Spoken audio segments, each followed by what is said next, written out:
Buongiorno Italia, oggi siamo al Parco Faunistico Capeller, che è una sorta di, santuario recupero di animali sequestrati e recuperati. Siamo a Cartigliano, provincia di Vicenza. Sì, dove che Magnegati, sì.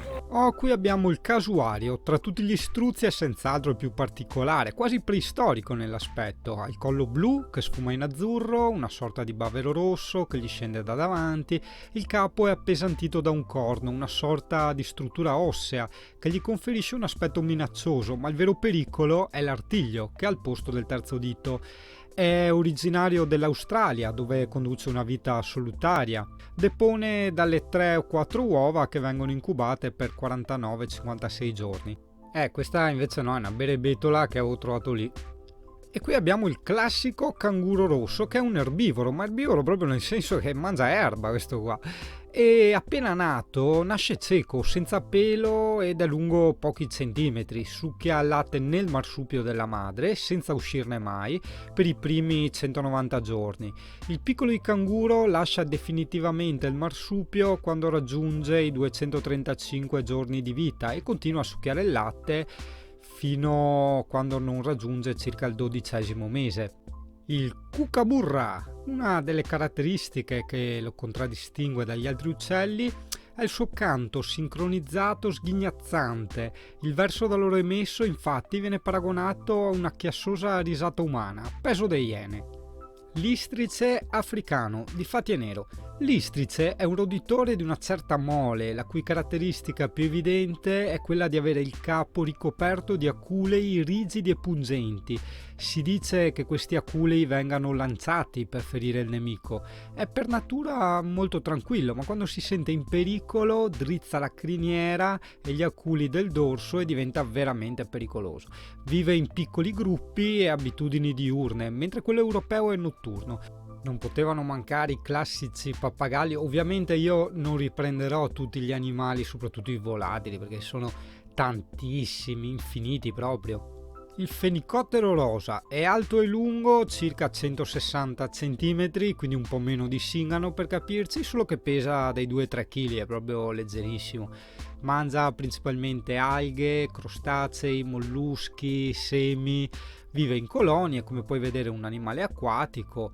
È interessante sapere che tutti i fenicotteri hanno 12 penne da volo nere in ogni ala. Le piume di un fenicottero in età adulta vanno da un rosa chiaro a un rosso vermiglio, a seconda della quantità di carotene assimilato dal cibo. L'ippopotamo. Questo è uno dei mammiferi più grandi del mondo, proviene dall'Africa. Tieni conto che i maschi adulti raggiungono anche i 5 metri di lunghezza, quindi quasi come il camper, e un'altezza al garrese di 150 cm, quindi poco meno del singano. Per quanto riguarda il peso, in media gli ippopotami vanno dai 1500 dai 1800 kg, però insomma non è raro trovarne anche da 3000. Tieni conto che è un animale estremamente territoriale ed aggressivo, però ha una potenza veramente estrema e raggiunge i 40 km orari, quindi insomma puoi immaginare come dovremmo tenerci ben distanti. Avendo dormito fuori dal parco col camper, siamo entrati per primi e quindi abbiamo assistito alla colazione di tutti gli animali, bello. Ibis spinnicolis, ma chiamato anche ibis australiano, difatti viene dall'Australia e solo dall'Australia. È un uccello molto elegante, con zampe lunghe, becco sottile, rivolto verso il basso, caratteristica che gli permette di vagliare il suolo alla ricerca di cibo. Il piumaggio è prevalentemente di colore nero, con una fascia di colore bianco, come puoi vedere, che parte dalla parte posteriore del capo e arriva a coprire tutto il ventre. Devo stare veloce perché i video sono corti. La caratteristica più evidente di questo uccello, che lo contraddistingue dagli altri appartenenti alla famiglia dei, stai attento qua, Treschirnitidae, sono quelle lunghe bavette gialle che cadono dal collo. Si nutre principalmente di insetti, rane e pesce. Depone le uova tra la folta vegetazione, generalmente da 2 a 5. Qui il popotamo voleva farti vedere i dentini. Guarda che dentini, guarda che robe. Porca miseria. E questo simpatico polastro invece non so chi è, non mi sono segnato giù niente, però una specie di polastro.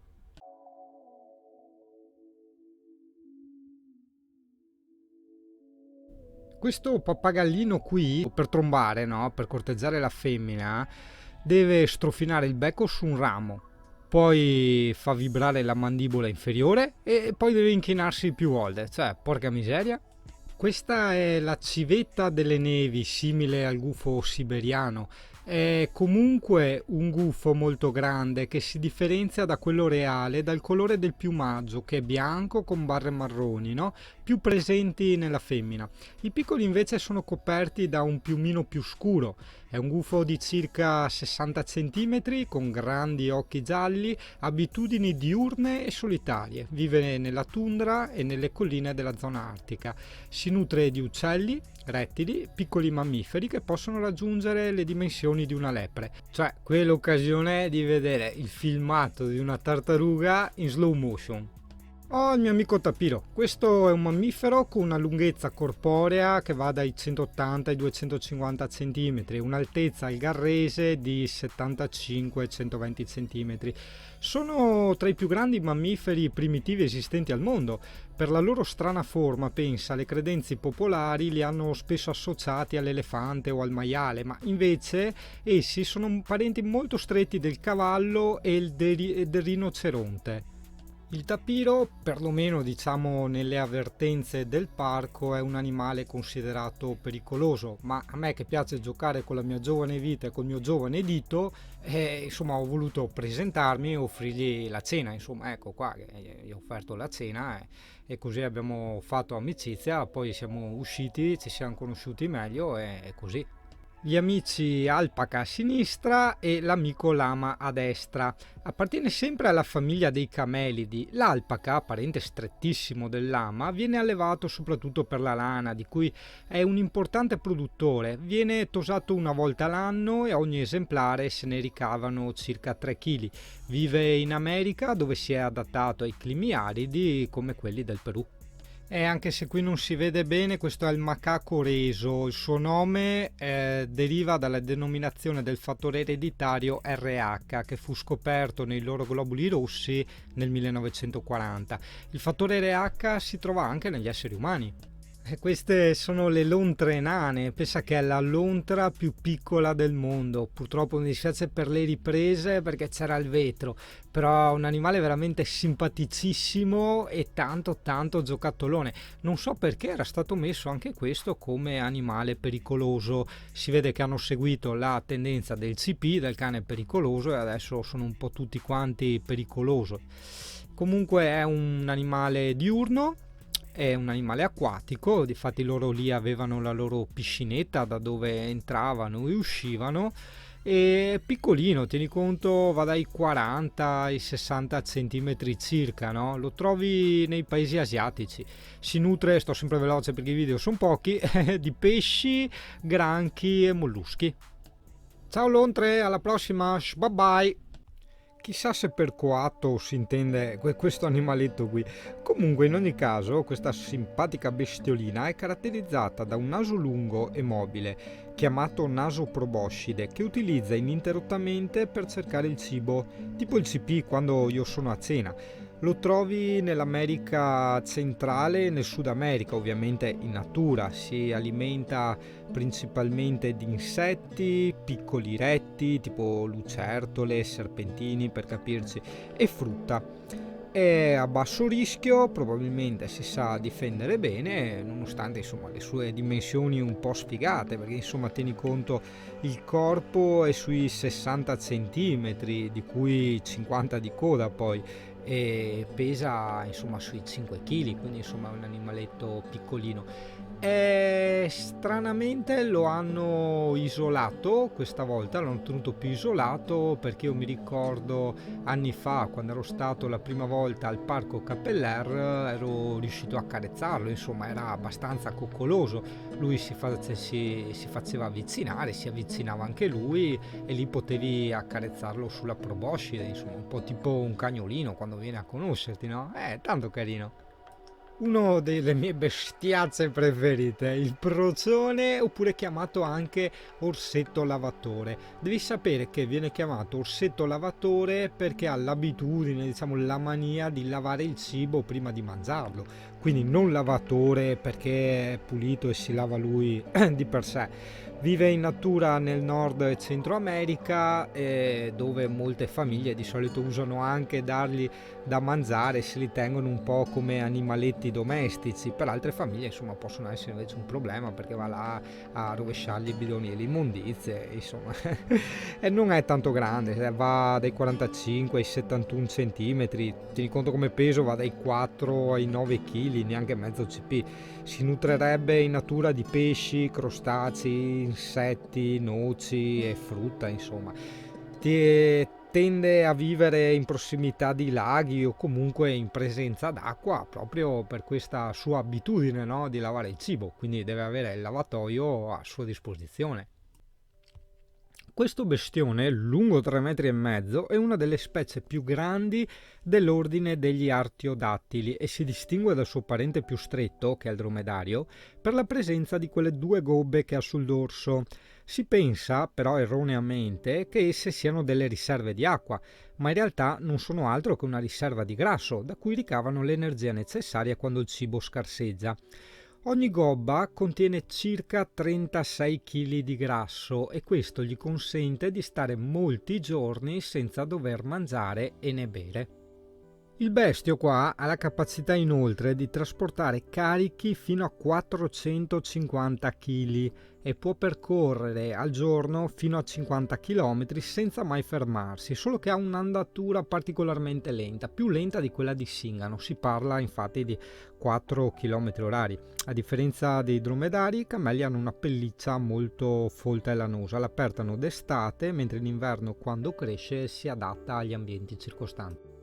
Qui sono tornato un attimino indietro per trovare parenti. Ho lo struzzo africano, questo è il più grande e pesante uccello vivente e come tutte le specie dell'ordine a cui appartiene ha perduto la capacità di volare. Nonostante ciò però lo struzzo è il più veloce uccello corridore e può raggiungere facilmente i 70 km orari su breve distanze, molto più del zingano. Le sue zampe grosse e poderose gli permettono di compiere grandi balzi per fuggire dai pericoli e il suo piede, adatto alla corsa nella savana, è dotato di sole 2 dita per ridurre il contatto con il terreno e aumentare la velocità. Sì, stranamente non era molto felice di vedermi, non capisco perché. Comunque questa è la lince euroasiatica, è un felino, un gatto a livello pro, appartiene ovviamente alla famiglia dei mammiferi, ha una lunghezza corporea che va dal metro al metro e 20, con una coda di 10-30 cm, piccolina. Pesa come un CP, dai 20 ai 30 kg. Vive nelle foreste dell'Asia e nel nord dell'Europa. Si nutre principalmente di piccoli medi mammiferi tipo topolini, quelle cose lì, e di uccelli. La lince, da sapere, è un animale solitario e territoriale. Gli adulti si incontrano solo durante il corteggiamento e l'accoppiamento. I ciuffi sulle orecchie fungono da amplificatore acustico, tipo l'amplifon, e la sua ottima vista gli permette di vedere addirittura un topo a 70 metri di distanza. Essendo un animale solitario, prova a immaginare che rottura di balle per lei deve essere la convivenza forzata con l'altro gatto, no? Direbbe la Emmy, no? E quindi prova a immaginare marito e moglie forzati praticamente. Bellissima la damigella di Numidia, anche se è tra le gru più comuni che ci siano. Tieni conto, può arrivare a quasi 1 metro di altezza e pesare al massimo 2,5 kg. È un uccello che si ciba di insetti, specialmente le locuste, bacche e parti verde di alcune pianticelle. È una specie monogama, il che significa che le coppie restano legate per tutta la vita. E quindi sì, insomma, poretta, cioè mettete un attimo in tiso panni, cioè che do coglioni, Questo invece assomiglia alla civetta siberiana, ma in realtà è il gufo delle nevi. Il gufo delle nevi vive nella tundra e nelle colline della zona artica, si nutre di uccelli, rettili, piccoli mammiferi che possono addirittura raggiungere le dimensioni di una reple. In natura caccia uccidendo la preda al volo, nidifica in depressioni del terreno dove depone da 4 a 10 uova che la femmina cova per un mesetto circa. In natura, nei periodi in cui l'alimentazione scarseggia, il gufo delle nevi può anche non nidificare. Questo parco veramente nulla da ridire, veramente molto molto ben curato anche per quanto riguarda l'aspetto dell'ambientazione, ossia anche la parte botanica e comunque anche una certa cura estetica, no? Quindi nella disposizione dei sentieri, dei ponticelli, delle piantine, è veramente fatto molto bene, un posto proprio rilassante, rilassante, bellissimo, anche se non ci fossero tutti questi animali, quindi pensa poi assieme agli animali. Il gufo reale vive nelle foreste e nei boschi d'Europa, Asia ed Africa. È un rapace notturno che diventa attivo al calare della notte quando comincia la caccia, lanciando grida rauche e cupe. Di giorno invece lo si vede quasi immobile sui rami. Ha due grossi e rotondi occhi arancioni e due ciuffi di penni lunghe sopra ad ogni occhio a mo' di sopracciglia. Il piumaggio è morbido e vellutato di colore bruno fulvo con macchie scure e striature nere. Il volo è silenzioso e questo lo aiuta a sorprendere e catturare più facilmente le sue prede, che possono essere conigli, lepri, volpi, rettili, uccelli. Il pellicano grigio vive nelle paludi e nei laghi poco profondi dell'Africa, dell'Arabia e del sud del Madagascar. Si nutre principalmente di pesci, però anche di piccoli invertebrati ed anfibi. Essendo estremamente socievoli, magari tranne quelli che abbiamo visto qui che sbaruffavano sempre, i pellicani volano riuniti in gruppi o in grandi stormi. La ricerca del cibo, infatti, viene effettuata collettivamente. I piccoli invece si nutrono del cibo parzialmente digerito dai genitori, i quali lo rigurgitano nella sacca del figlio dopo averlo ridotto in poltiglia. Tieni conto che è un bel polastro perché ha un'apertura alare di circa 2,5 metri quasi, un'altezza di 1,30 m e un peso medio di 5,5 kg. No, questo polastro qua non riesco proprio a ricordarmi a che specie apparteneva e non mi sono segnato niente perché di solito faccio la foto ai nomi delle cose, no? In modo poi da ricordarmi e andare a rinfrescare un po' la memoria o approfondire.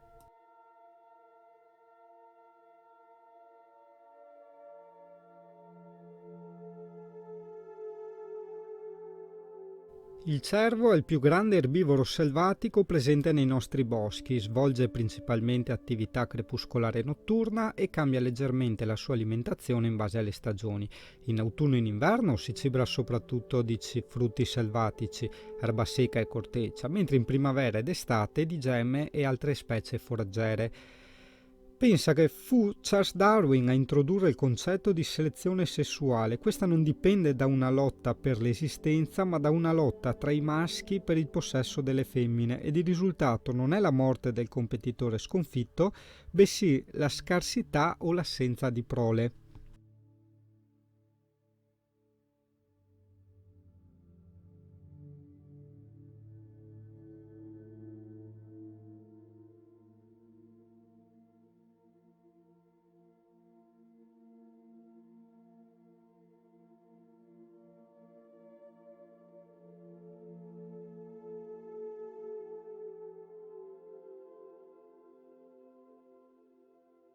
Oh, la cicogna. Allora, la leggenda te l'avevo già raccontata in una vecchia puntata. Ti racconto invece un'altra curiosità, ossia che è chiamata anche uccello muto per il particolare modo di comunicare che consiste in un battito ripetuto del becco. Questa unica manifestazione sonora, tipica di entrambi i sessi, viene chiamata bill clittering e viene utilizzata in varie situazioni sociali, in particolare durante le fasi di corteggiamento come segnale d'allarme e addirittura come saluto tra coppie o tra partner.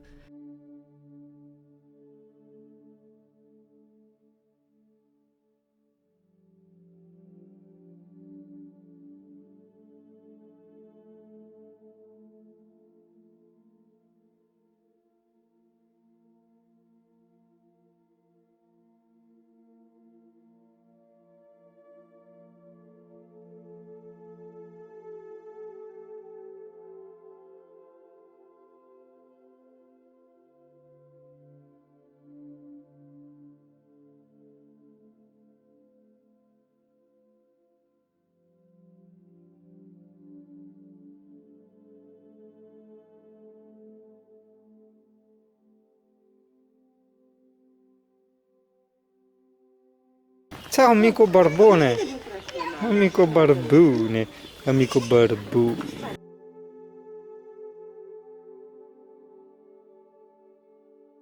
La zebra, il cavallo juventino. Pensa che in relazione all'evidente manto a strisce bianche e nere è stata scherzosamente nominata cavallo in costume, anche se il ragliare l'avvicina più a un asino che a un cavallo. Secondo alcuni zoologi, le peculiari striature bianche e nere del suo manto, che sono proprie di ogni individuo, così come l'impronta digitale dell'uomo, permettono una maggiore possibilità di mimetizzarsi alla vista del predatore, che potrebbe essere disorientato da un branco di zebre in corsa. Inoltre, il contorno poco definito della zebra si accentua con il calore della terra. Questa scimmietta dalla coda un po' volpata si chiama guerezza, è un animale diurno e prevalentemente arboricolo. Infatti vive all'interno della foresta, ma negli habitat dove gli alberi non sono abbastanza fitti può anche scendere al suolo. Lo stomaco delle guerezza è specializzato in due regioni differenti che lo aiutano a digerire la cellulosa e le fibre delle piante che assumono in grande quantità. Vivono in gruppi di 8-15 individui, guidati a turno da individui differenti, se dà il cambio. Spendono la maggior parte del loro tempo sedute sulla cima degli alberi a cazzeggiare, solo di notte si danno il turno per dormire, in modo che ci sia sempre qualcuno sveglio tutto il tempo per avvistare i predatori e avvisare così tutti gli altri scimmiotti. Questo è sempre il macaco reso che avevamo visto all'inizio, però vedi, anche se è un parco di recupero della fauna, no? Quindi dove ci sono animali sottratti da maltrattamenti, sequestrati, eccetera, eccetera, fa comunque sempre tristezza, no? Vederli in gabbia, perché percepisci questa loro sensazione di disagio nel star lì a non poter muoversi, che è una noia, una specie di tortura cinese, se vogliamo.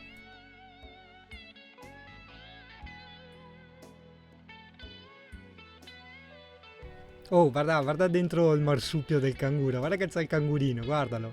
Eh? Che storiacce.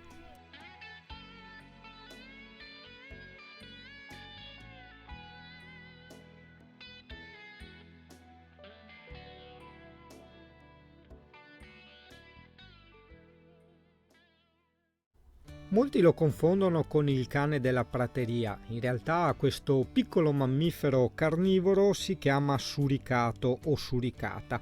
È un animale molto sociale, vive infatti in colonie, ossia in grandi gruppi, chiamati anche famiglie, di circa 20 membri, ma non è detto che possono arrivare anche a 50 individui.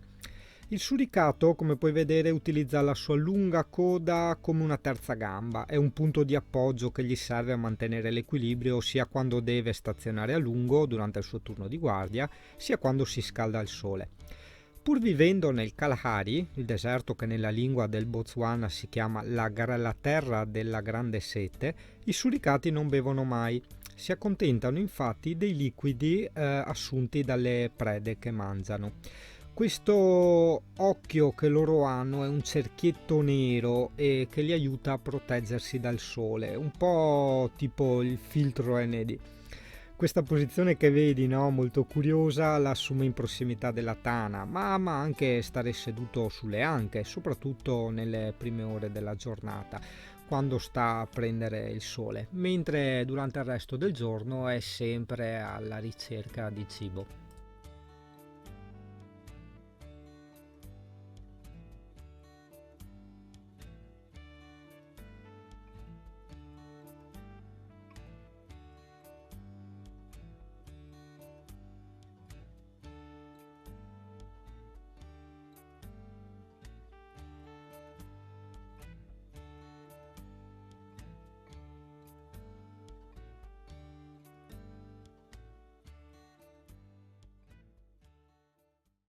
Il tammarino dalle mani gialle è un piccolissimo mammifero, tieni conto che ha un'altezza di 25 centimetri. Il loro corpo è ricoperto da lunghi peli neri, ad eccezione delle zampe che sono di colore giallo. Per questa particolarità vengono chiamati scientificamente scimmiamida, dal leggendario re Mida che aveva la capacità di trasformare in oro tutto ciò che toccava. poi la leggenda diceva di Remida, non della scimmia, no? Che lui per la sua ingordigia, per la sua cupidigia, no? Continuava a toccare tutto in oro, e quindi questa sua capacità di toccare tutto in oro aumentava, dopo vabbè ci sono tante varianti, fino che alla fine morì di fame perché diventò oro persino il cibo che toccava per mangiare, no?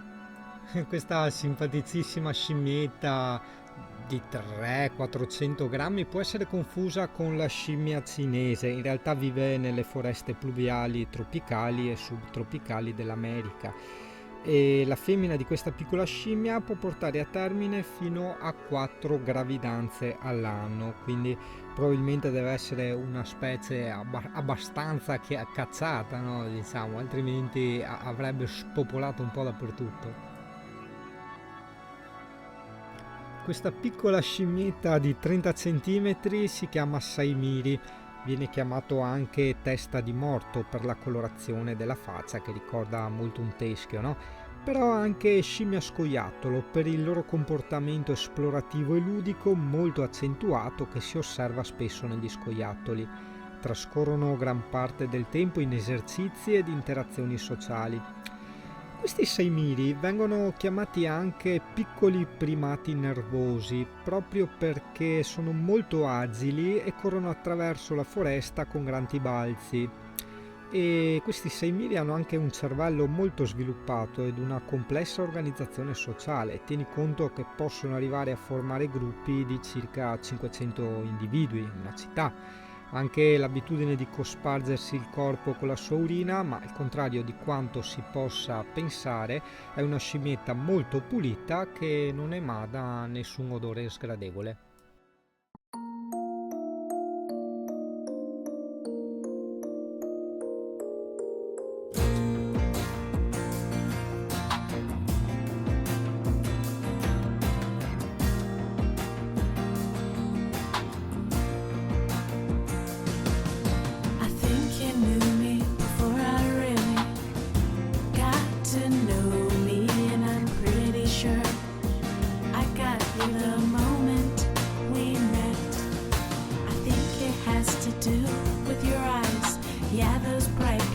Hypnotized, but I'm talking about the feeling of deep, deep knowing. If only a person looks. Is it possible to love you more than I thought I had in store, more than I thought I had inside of me? Every day that passes by. Ecco, questo è il cane della prateria, anche se come comportamento è più simile al gatto. Ce l'ho avuto anch'io, coccolissimo. L'unica cosa, niente, se ti chiede di andare giù, cioè fallo scendere subito, se no si mette a urlare e ti pianta i denti, mamma mia.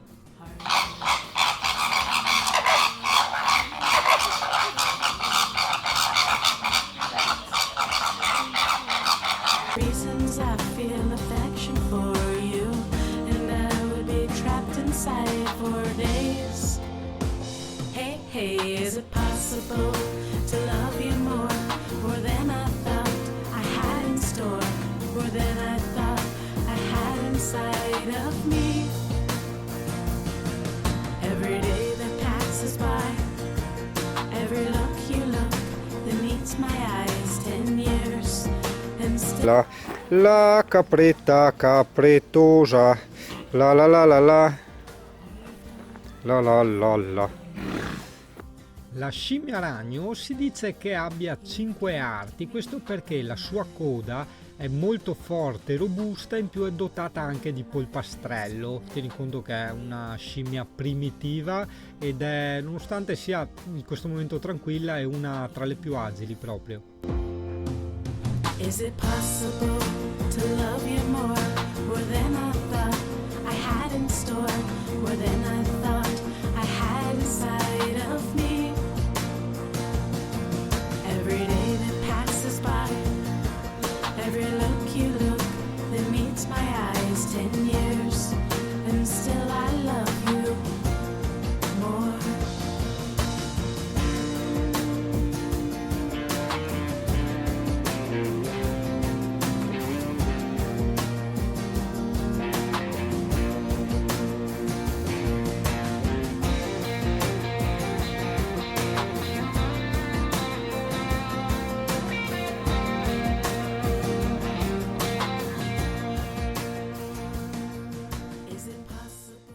C'era da trovare un finale adesso, porco cane. Comunque no, bellissimo, c'ero stato tanti anni fa, ma probabilmente hanno rifatto tutto, il museo neanche non c'era. Quindi sei vecchio? No, non sono Sei vecchio, stato tanti anni fa? no, pochissimi anni fa.